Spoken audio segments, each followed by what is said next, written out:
अस्सलाम वालेकुम। Welcome to Naeem's virtual academy. This is Dilshad Murtaza. अॼु असां पंहिंजे फर्स्ट लेक्चर में डिस्कस कंदासीं मेटर टॉपिक खे, यानी इतां ई असां स्टार्ट वठंदासीं त मेटर छा हूंदो आहे हिन सीरीज़ जो। ठीकु आहे। अच्छा, मेटर खे अगरि पाण डिस्क्राइब कयूं सिंधीअ में त मेटर पाण कंहिं बि अहिड़ी शइ खे चवंदा पिया हूंदा आहियूं जेका शइ वज़न रखंदी पई हुजे ऐं स्पेस ऑक्यूपाई कंदी पई हुजे। इन वेरी सिंपल वर्ड्स न, काई बि शइ जंहिंमें को वज़न आहे ख़ासि, ठीकु आहे, ऐं उहा छा थी करे स्पेस ऑक्यूपाई करे थी पई, त उन शइ खे पाण मेटर सॾींदा आहियूं। ऐं जेकर सिंपल इंग्लिश डेफिनेशन कयूं त anything that has mass and occupy space.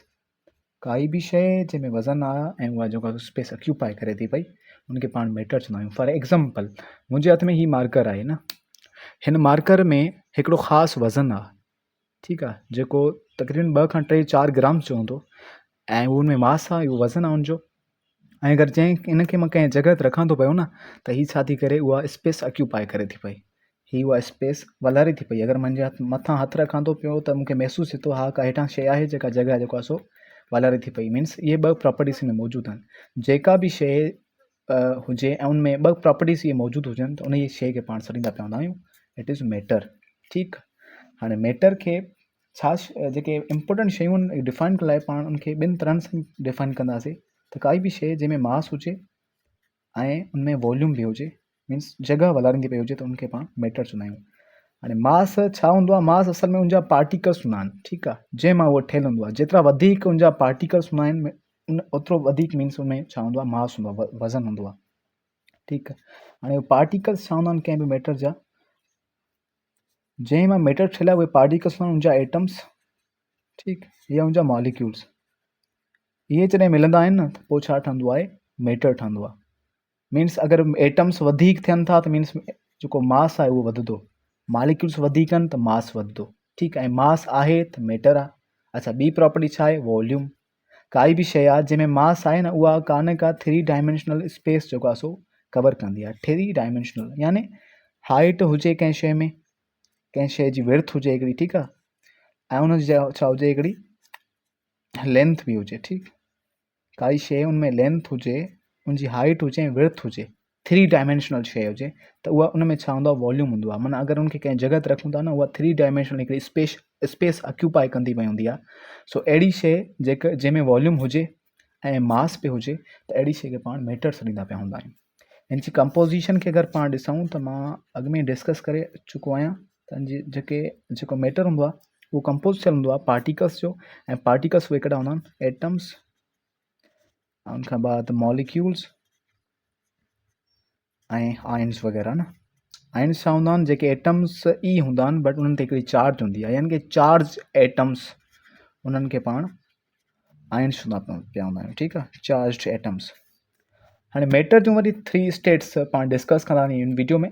Matter असांखे हिन दुनिया में, हिन वर्ल्ड में, हिन यूनिवर्स में कुझु स्टेट्स में मिलंदो पियो हूंदो आहे। वैसे त उहे डिस्कस जेके थियनि थियूं पियूं त मोस्टली 3 थींदियूं आहिनि, बट असली स्टेट्स जेके आहिनि उहे 5 स्टेट्स आहिनि। नंबर फर्स्ट स्टेट हूंदी आहे जेका सॉलिड स्टेट, उनखां बाद लिक्विड स्टेट, उनखां बाद गैस स्टेट, ऐं जेके फोर्थ एंड फिफ्थ आहिनि त उनमें हिकिड़ी स्टेट हूंदी आहे प्लाज़्मा। ठीकु आहे। इहा कीअं हूंदी आहे हिनखे पाण डिस्कस कंदासीं, ॻाल्हाए था वीडियो ठाहे करे। हिन में थोरी बहुत तव्हांखे न मालूमात at the end of video मां तव्हांखे ॿुधाए छॾां थो। उनखां बाद हूंदो आहे बोस आइंस्टाइन कंडेंसेट। हाणे हीअ जेका आहे जंहिंखे कंडेंसेट, जंहिंखे मोस्टली BEC जे नाले सां ॼातो वञे थो पियो। सो इहे 5 स्टेट्स ऑफ मैटर आहिनि जेके हींअर जेको आहे सो साइंसिस वग़ैरह में काफ़ी डिस्कस थियनि थियूं पियूं। पर इनमें पाण घणियूं जेका शयूं ॾिसूं था, पढ़ूं था पिया, उहे अचनि थियूं सॉलिड, लिक्विड एंड गैसिस। ऐं हिन वीडियो में पाण सॉलिड, लिक्विड एंड गैसिस खे ई डिस्कस कंदासीं, इन जी प्रॉपर्टीज़ खे। सो अच्छा, मैटर सां रिलेटेड हिकिड़ी थ्योरी आहे, हिकिड़ो लॉ आहे इम्पोर्टेंट, ठीकु आहे। उहो लॉ आहे the law of conservation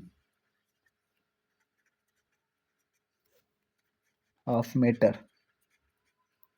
law of conservation of matter इहो छा ॿुधाईंदो आहे इन जी हिकिड़ी सिंपल डिस्क्रिप्शन आहे त matter can not be created and nor be destroyed. It means के मैटर जेको हूंदो आहे न उनखे न असां पाण को नओं मैटर ठाहे सघूं था, न ई वरी मैटर खे असां हमेशह जे लाइ डिस्ट्रॉय करे सघूं था। पाण मैटर जी स्टेट खे तब्दील करे सघूं था, पाण मैटर जी कंपोजिशन खे तब्दील करे सघूं था पिया, पर पाण कॾहिं बि मैटर खे न बणाए सघूं था, न ई वरी कंहिं प्रेज़ेंट मैटर खे पाण डिस्ट्रॉय करे सघूं था पिया। हाणे इहो जेको आहे इन खे law of conservation of matter चयो वेंदो आहे, ऐं इहो लॉ ॾिनो वियो हुयो हिकु साइंसदान एंटोइन लेवियोज़ी जे नाले सां। ठीकु आहे, एंटोइन लेवियोज़ी जो प्रोनाउंसिएशन थोरो डिफ़िकल्ट हूंदी आहे। ठीकु आहे, सो इन जी प्रोनाउंसिएशन असुल आहे एंटोइन लेवियोज़ी। ठीकु, आख़िर में आर अथसि पर उनखे न साइलेंट कयो वेंदो आहे, यानी कि घटि पढ़ियो वेंदो आहे due to some rules of English. ठीकु आहे, हाणे इहो एंटोइनी लेवियोज़र छा आहे? इहो हिकिड़ो साइंसदान आहे, हिनखे पाण जेको आहे सो हिन वक़्तु इहो कंसिडर कयो थो वञे फादर ऑफ मॉडर्न केमिस्ट्री। ठीकु आहे, हिन साइंसदान जंहिं इहो पाण खे कानून ॾिनो हुयो, इहो लॉ पेश कयो हुयो, law of conservation of matter, इन खे फादर ऑफ मॉडर्न साइंस तस्वुरु कयो वञे थो हिन जे दौर में। इन जो चवणु इहो हुयो त पाण मैटर खे न जस्ट उनजा फॉर्म्स तब्दील करे सघूं था, उनजी कंपोजिशन तब्दील करे सघूं था, बट उनखे पाण डिस्ट्रॉय या नओं को मैटर क्रिएट नथा करे सघूं। अच्छा, इहो हुयो मैटर जे बारे में थोरी बहुत मालूमात। हाणे अचूं था हिन जी स्टेट्स जे बारे में न, त इन जूं स्टेट्स छा हूंदियूं आहिनि? स्टेट्स जेका हूंदियूं आहिनि मैटर जूं न, बेसिकली उहे डिपेंड कंदियूं पियूं हूंदनि छा ते? उहो जेका पार्टिकल्स जंहिंमां मैटर ठहियलु आहे न, उन्हनि पार्टिकल्स जी मोशन या उन्हनि जी जेको आहे सो स्पेसिस जेका उन्हनि जे विच में आहिनि, उन्हनि ते जेके पार्टिकल्स आहिनि, एटम्स, आइन्स या मालिक्यूल्स, इहे मालिक्यूल्स, एटम्स या आइन्स कहिड़े तरह सां कंहिं बि मैटर में कहिड़े नमूने सां अरेंज थियल आहिनि उनजे अंदरि। ठीकु आहे, उनजी अरेंजमेंट जे बुनियाद ते पाण जेको आहे सो उन्हनि जा स्टेट्स जा नाला ॾींदा पिया हूंदा। हाणे हिन जे लाइ हिकिड़ो स्पेशल जेको आहे सो मां विजुअली ठाहियो आहे बहितर तरह सां सम्झण जे लाइ। फॉर एग्ज़ाम्पल, हीअ असां वटि कोई बि आयरन जो टुकड़ो आहे न, कोई बि आयरन जो पीस आहे, जंहिंजी अगरि पाण ज़ूम कयूं पाण उनखे, अगरि पाण उनखे ॾिसणु चाहियूं उनजी पार्टिकल अरेंजमेंट खे, त उनजा जा जेके पार्टिकल्स आहिनि, एटम्स आहिनि जेके उनजा, उहे पाण खे कुझु हिन तरह सां नज़र ईंदा। ठीकु आहे, हीअ आयरन आहे सॉलिड फॉर्म में, सॉलिड आयरन। ठीकु आहे, हाणे आयरन जो टुकड़ो आहे असां वटि। हाणे इन खे अगरि पाण ज़ूम करे कंहिं ख़ासि लेवल ताईं वञूं था जिते उनजा पार्टिकल्स असांखे नज़र अचणु लॻनि, त उहे पार्टिकल्स हिन तरह सां अरेंजमेंट ॾेखारींदा पिया हूंदा। मीन्स उनजे विच में काई बि स्पेस वग़ैरह न हूंदी। सॉलिड जेका स्टेट हूंदी आहे मैटर जी, उनमें जेके पार्टिकल्स हूंदा उनमें काई बि विच में गैप्स न हूंदा, काई बि उनमें जेको आहे सो विथी न हूंदी आहे, ऐं उहे पार्टिकल्स जेका मोशन हूंदी आहे न, उहा तमामु घटि हूंदी आहे, मीन्स वाइब्रेटरी मोशन हूंदी आहे। हिकु ई जॻह ते इहे पार्टिकल्स जेके हूंदा आहिनि हरकत कंदा पिया हूंदा आहिनि। हाणे इन इहा पार्टिकल्स जी अरेंजमेंट ऐं उन्हनि जी मोशन जी बुनियाद ते पाण हिन शइ खे सॉलिड नालो ॾींदा पिया हूंदा आहियूं। साॻी तरह सां अगरि लिक्विड खे पाण ॾिसूं था त उनजा जेके पार्टिकल्स आहिनि उहे हिन सॉलिड खां डिफरेंटली अरेंज थियल हूंदा आहिनि, ऐं इन ई अरेंजमेंट जे करे पाण खे लिक्विड चवंदा पिया हूंदा आहियूं। ऐं साॻी तरह सां गैस जा पार्टिकल्स बि डिफरेंट ई तौर ते अरेंज हूंदा आहिनि, जेके न सॉलिड सां में थींदा आहिनि या लिक्विड सां, उहे पंहिंजे हिसाब सां उनजा अलॻि जेको आहे सो करेक्टरिस्टिक्स हूंदा आहिनि, जंहिंजे करे उन्हनि खे पाण गैस स्टेट्स ॾींदा पिया हूंदा आहियूं।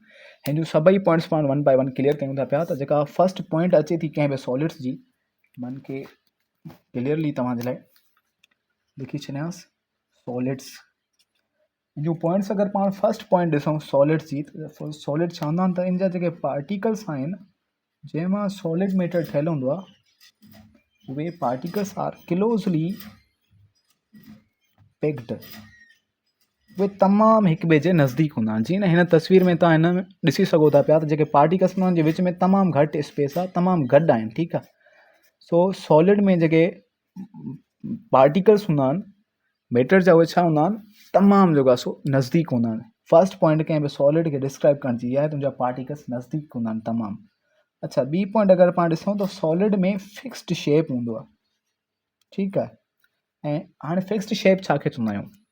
फिक्स शेप मीन्स सॉलिड अहिड़ो स्टेट ऑफ मैटर आहे, अगरि पाण उनखे हिकु जॻह खां ॿी जॻह ताईं रखूं था पिया या हिकु कंटेनर मां खणी ॿिए कंटेनर में रखूं था पिया, त उहो पंहिंजी शेप जेको आहे तब्दील न ई कंदो पियो हूंदो। कुछ शयूं अहिड़ियूं हूंदियूं आहिनि जीअं लिक्विड आहे न, उनखे पाण हिकिड़े कंटेनर मां खणी ॿिए में रखंदा पिया हूंदा आहियूं, मीन्स गिलास मां खणी करे कंहिं पाण देगड़ी में लायूंसि था पिया, त लिक्विड जी जेका शेप आहे उहा मुकमल तौर ते तब्दील थी वेंदी आहे। पर सॉलिड जेके हूंदा आहिनि उहे बिल्कुलु अपोज़िट हूंदा आहिनि, त उनजी जेका शेप हूंदी आहे फिक्स्ड हूंदी आहे, उनखे कंहिं बि जॻह ते पाण रखूं त उनजी शेप सेम रहंदी। सो इहा पॉइंट सेकंड थींदी। अच्छा, इन सां गॾु पाण डिस्क्राइब कयूं त इन जो न फ़क़ति शेप फिक्स्ड हूंदो आहे, इन जो वॉल्यूम बि छा हूंदो आहे, फिक्स्ड हूंदो आहे।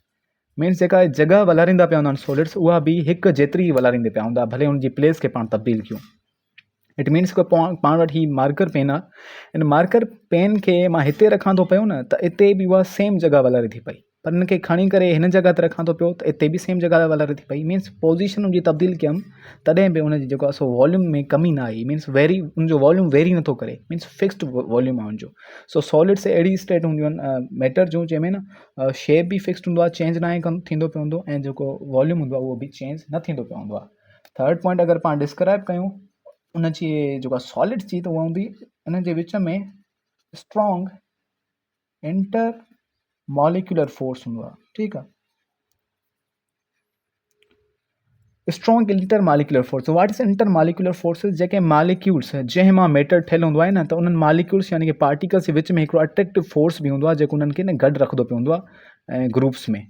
हाणे जेके सॉलिड्स आहिनि उन्हनि जे विच में जेको इहो इंटर मालिक्यूलर फोर्स आहे, इहो तमामु स्ट्रॉन्ग हूंदो आहे, जंहिंजे करे उहे पार्टिकल्स न हेॾे होॾे वधीक परे ताईं वञी न आहिनि सघंदा, छो जो उनखे अट्रैक्शन थींदी पई हूंदी आहे ॿियनि पार्टिकल जी तरफ़ खां। मीन्स सभई पार्टिकल्स हिक ॿिए खे छा कंदा पिया हूंदा आहिनि, अट्रैक्ट कंदा आहिनि, जंहिंजे करे इन जी शेप कुझु इन तरह सां हूंदी आहे ऐं फिक्स्ड शेप हूंदी आहे। ऐं number third point fourth point इहा हूंदी त इन्हनि में हाई डेंसिटी हूंदी आहे, ठीकु आहे।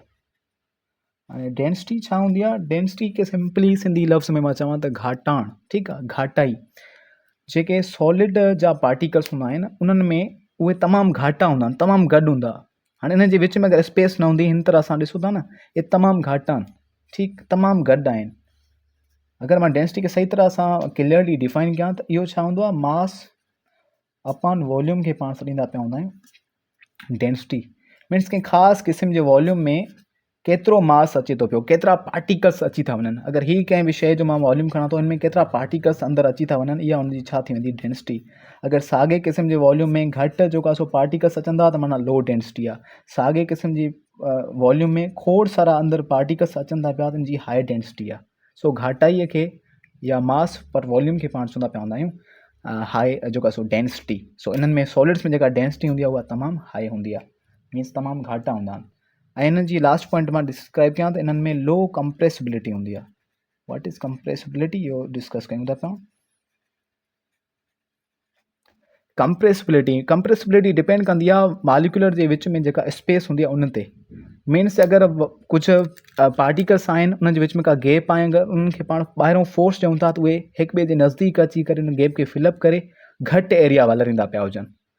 मीन्स काई बि शइ आहे असां वटि, उनजे मथां पाण फोर्स अप्लाई कयूं था पिया, त उहा पंहिंजी जेका जॻह पहिरियों वधीक वलारे पई, उहा घटि वलारे, मीन्स नंढी थी वञे, उनजो वॉल्यूम जेको हुजे उहो घटि थी वञे फोर्स अप्लाई करण सां। त इन जी प्रॉपर्टी खे, इन शइ खे पाण कंप्रेसिबिलिटी चवंदा आहियूं। सॉलिड्स में कंप्रेसिबिलिटी न हूंदी आहे, मीन्स सॉलिड ते तव्हां फोर्स अप्लाई कयो त ईअं न थींदो कॾहिं बि त उहो घटि वॉल्यूम जेको आहे सो वलारींदा पिया हुजनि।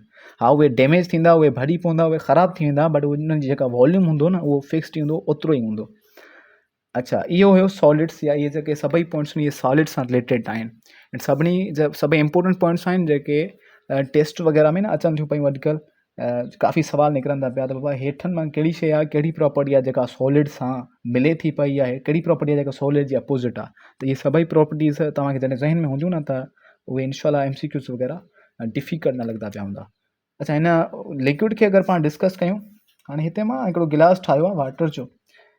सो इन जा अगरि पार्टिकल्स पाण ज़ूम कराए ॾिसंदा पिया हुजूं, त पार्टिकल्स पाण खे कुझु हिन तरह सां नज़र ईंदा अंदरि। इहे छा हूंदा आहिनि, ॿ खां टे इहे मालिक्यूल्स जेके आहिनि उहे हिक ॿिए जे नज़दीक हूंदा, पर इहे एतिरा बि नज़दीक न हूंदा जो उहे परे परे न वञी सघंदा पिया हुजनि। मीन्स उनमें हिकिड़ा फोर्स लॻंदा पिया हूंदा आहिनि विच में, ऐं पार्टिकल्स जेके हूंदा आहिनि उहे गॾु रहंदा पिया हूंदा आहिनि लिक्विड्स जा। इन्हनि खे पॉइंट्स में अगरि पाण डिस्क्राइब कयूं त हिन जी फर्स्ट पॉइंट पाण जीअं सॉलिड्स में लिखीसीं, त हिन जी फर्स्ट पॉइंट हूंदी आहे त पार्टिकल्स जेके हूंदा आहिनि हिन में are very not are close. जेके पार्टिकल्स हूंदा आहिनि जेको आहे सो सॉलिड्स में और लिक्विड्स में उहे किलोस हूंदा आहिनि हिक ॿिए बट मूवेबल, पर उहे हरकत कंदा रहंदा आहिनि। सॉलिड में पार्टिकल्स जेके हुआ तमामु घणा किलोस हुआ, उहे घणी हरकत न पिया करे सघनि, उहे वाइब्रेशन कंदा पिया हूंदा सिर्फ़ु पंहिंजे फिक्स्ड पॉइंट ते।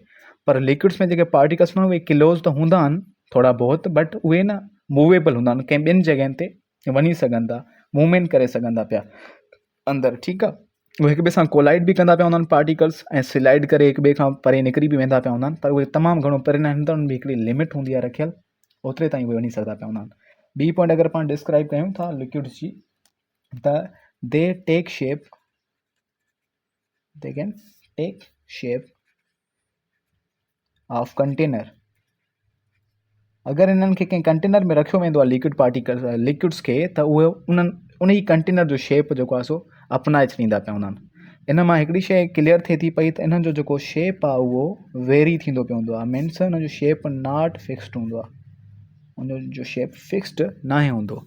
लिक्विड्स पाण अॻु में बि थोरो पहिरियों डिस्कस कयोसीं त जेके लिक्विड्स हूंदा आहिनि उन्हनि में इहा प्रॉपर्टी हूंदी आहे त जॾहिं बि उन्हनि खे हिकिड़े जॻह खां हिकिड़े कंटेनर मां ॿिए कंटेनर में आंदो वेंदो आहे, त उहे छा कंदा पिया हूंदा आहिनि, पंहिंजी शेप खे तब्दील कंदा आहिनि, उन्हनि जो शेप जेको आहे सो वेरी थींदो पियो हूंदो आहे। मीन्स जेके लिक्विड्स आहिनि उन्हनि जो शेप फिक्स न हूंदो आहे, ऐं उहे जंहिं कंटेनर में रखिया वेंदा आहिनि उन जहिड़ी शेप जेका हूंदी आहे उहा टेक कंदा पिया हूंदा आहिनि, ऐं इन जो जेको वॉल्यूम हूंदो आहे न उहो वरी फिक्स्ड हूंदो आहे। मीन्स उन्हनि जे वॉल्यूम खे पाण जेको आहे सो नथा उहो करे सघूं, मीन्स वॉल्यूम फिक्स ई हूंदो उन्हनि जो।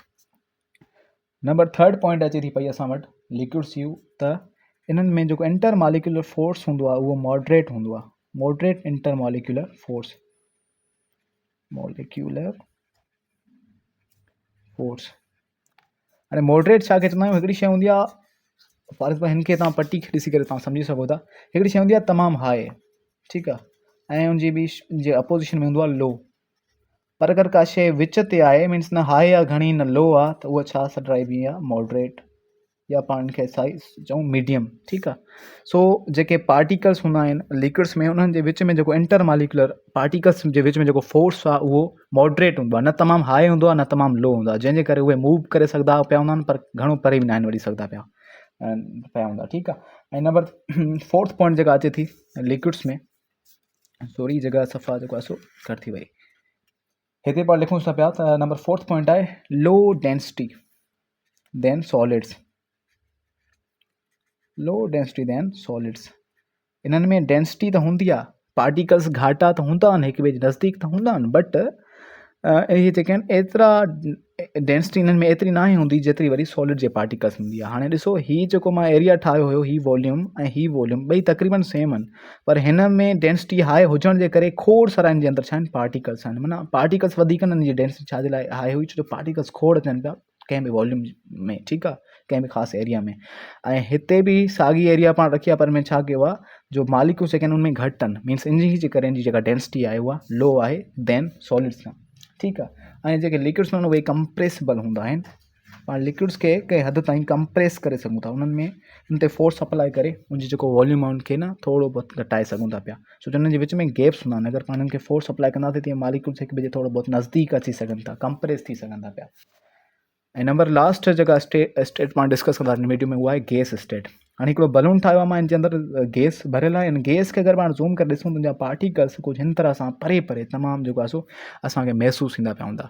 ऐं पॉइंट्स में अगरि पाण गैस जी डिस्क्रिप्शन लिखूं गैसिस जी, त नंबर फर्स्ट पॉइंट हूंदी, अच्छा हिनखे मां अलॻि पेज ते न लिखी छॾियांसि थो, गैसिस खे पाण अगरि डिस्कस कयूं था पिया, जी फर्स्ट पॉइंट पार्टिकल्स जे बुनियाद ते, त पार्टिकल्स आर वाइडली स्पेस्ड।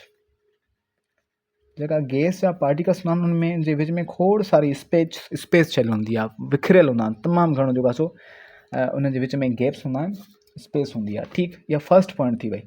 उनखां बाद सेकंड पॉइंट अगरि पाण लिखूं त not fixed shape and volume. Gases में छा हूंदो आहे त न ई उन्हनि में फिक्स्ड शेप हूंदो आहे, न ई उन्हनि में फिक्स्ड वॉल्यूम हूंदो आहे।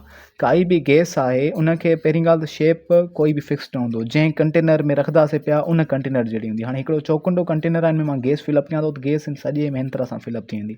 कंहिं गोल बलून में मां गैस खे भरियां थो त उहो छा थींदो, उन तरह सां हिन जो शेप अप्लाई करे वेंदी। सो इन ई जेको आहे सो मां साबित थिए थो पियो त जेको गैस आहे उन जो शेप फिक्स्ड नाहे हूंदो ऐं वॉल्यूम फिक्स कहिड़े तरह सां नाहे हूंदो त गैस जेका हूंदी आहे न उन खे पाण अगरि कंहिं नंढे ऑब्जेक्ट में फिलअप कयूं था त इहा इन में बि अची सघे थी, पर अगरि साॻी गैस खे पाण हिन मां कढी करे हिन वॾे कंटेनर में मां विझां थो त इहा सॼे कंटेनर में हिन तरह फैलिजी वेंदी। मीन्स इन जो सॼो वॉल्यूम छा करे वेंदी, वलारे वेंदी। मीन्स हे घटि वॉल्यूम हुयो, वधीक हुयो, मीन्स ॿिन्हिनि में डिफरेंट वॉल्यूम्स हुया, पर उहा सेम गैस जेका उन्हनि जी वॉल्यूम्स खे जेको आहे वलारे थी पई, यानी कि उहा वेरी करे थी पई पहिरें खां ॿिए में, माना उन्हनि में फिक्स्ड वॉल्यूम नाहे हूंदो जो उहा कंहिं हिकु सेम वॉल्यूम खे जेको आहे सो वलारींदी पई हुजे। सो इहा सेकंड जेको आहे सो पॉइंट थी वई। उन खां बाद थर्ड पॉइंट आहे त इन्हनि में वीक इंटरमॉलिक्यूलर फोर्स हूंदो आहे। इंटरमॉलिक्यूलर फोर्स, पार्टिकल्स जे विच में जेको फोर्स लॻे थो पियो उहो हिन में सभिनी खां घटि हूंदो आहे, सॉलिड खां बि, लिक्विड खां बि एंड गैसिस खां बि। हिन जा पार्टिकल्स चवंदा आहिनि तमामु घणो परे हूंदा आहिनि, परे हुजण जे करे उन्हनि जे जेको इंटरमॉलिक्यूलर फोर्स आहे उहो तमामु घटि लॻंदो पियो हूंदो आहे। सही। हिन खां बाद वारी पॉइंट लिखूं था, हिननि में जेका डेंसिटी हूंदी आहे लो हूंदी आहे तमामु, ठीकु आहे। Solid, liquid and gas, solid and liquid जी भेट में जेका गैसिस हूंदियूं आहिनि उन्हनि जी डेंसिटी तमामु घटि हूंदी आहे, उन जा पार्टिकल्स परे परे ताईं हूंदा आहिनि, तमामु घाटा न हूंदा। ऐं हिन में लास्ट पॉइंट आहे त हाई कंप्रेसिबिलिटी, जेके पार्टिकल्स हूंदा आहिनि, जेका गैस जी स्टेट हूंदी आहे उनमें जेके पार्टिकल्स हूंदा आहिनि उहे तमामु घणो परे हूंदा आहिनि, उनजे विच में छा हूंदी आहे, खोड़ सारी स्पेस हूंदी आहे। पोइ अगरि उन ते पाण फोर्स अप्लाई कंदा पिया हूंदा त उहे स्पेस खे जेको आहे सो फिलअप करे हिक ॿिए जे नज़दीक अची वेंदा आहिनि। नज़दीक ईंदा आहिनि त जेको पहिरियों वॉल्यूम विलारींदा पिया हूंदा आहिनि उनखां बाद में घटि वॉल्यूम विलारींदा पिया हूंदा आहिनि, यानी कि कंप्रेस थींदा पिया हूंदा आहिनि। ऐं हिन जी कंप्रेसिबिलिटी हाई हूंदी आहे देन लिक्विड्स खां, ठीकु आहे। लिक्विड बि कंप्रेसिबल हूंदा आहिनि पर तमामु थोरी लेवल जा, ऐं जेके गैसूं आहिनि तमामु हाई कंप्रेसिबल हूंदियूं आहिनि। जो एग्ज़ाम्पल तव्हां सिंपली CNG पाण भरींदा पिया हूंदा जेका, हिन खे पाण कंप्रेस नेचुरल गैस ॾींदा पिया हूंदा, छो जो इहे कंप्रेस्ड फॉर्म में हूंदी आहे, इहा करे गैस हूंदी आहे जंहिंखे पाण कंप्रेस कंदा पिया हूंदा, ठीकु आहे। सो इहा शइ जो इहे प्रॉपर्टीज़ हुयूं ऐं गैस जूं, ऐं खोड़ सारियूं अहिड़ियूं गैसिस आहिनि जंहिंखे पाण कंप्रेस करे सघंदा पिया हूंदा, मीन्स हर गैस खे पाण कंप्रेस करे सघूं था पिया। इहे टई प्रॉपर्टीज़, टई स्टेट्स ऑफ मैटर ऐं उन जूं प्रॉपर्टीज़ जेके तमामु इम्पोर्टेंट आहिनि, ऐं उन जा सभी की पॉइंट्स जेको आहे सो पाण लिखियासीं ऐं सम्झासीं पिया। सुभाणे पाण डिस्कस कंदासीं त इफेक्ट ऑफ हीट कहिड़ा हूंदा आहिनि गैस इन ते, मैटर ते। हे जेके पार्टिकल्स जी अरेंजमेंट पढ़ियासीं, सॉलिड, लिक्विड या गैसिस जी, अगरि हिन ते पाण हीट अप्लाई कयूं था पिया त उन ते कहिड़ा इफेक्ट थी सघंदा पिया, छा थींदो पियो हूंदो, ऐं कहिड़ियूं चेंजिस ईंदियूं, ऐं उन चेंजिस जा नाला छा आहिनि, इहे सभई नेक्स्ट वीडियो में सम्झासीं। उमेद कयां थो तव्हांखे अॼु जो टॉपिक सम्झ में आयो हूंदो। अगरि कोई सवाल, कोई जेको आहे सो क्लियरेंस खपे थी पई त U can ask anything freely. So that's all for today. We will learn something new in tomorrow's lecture.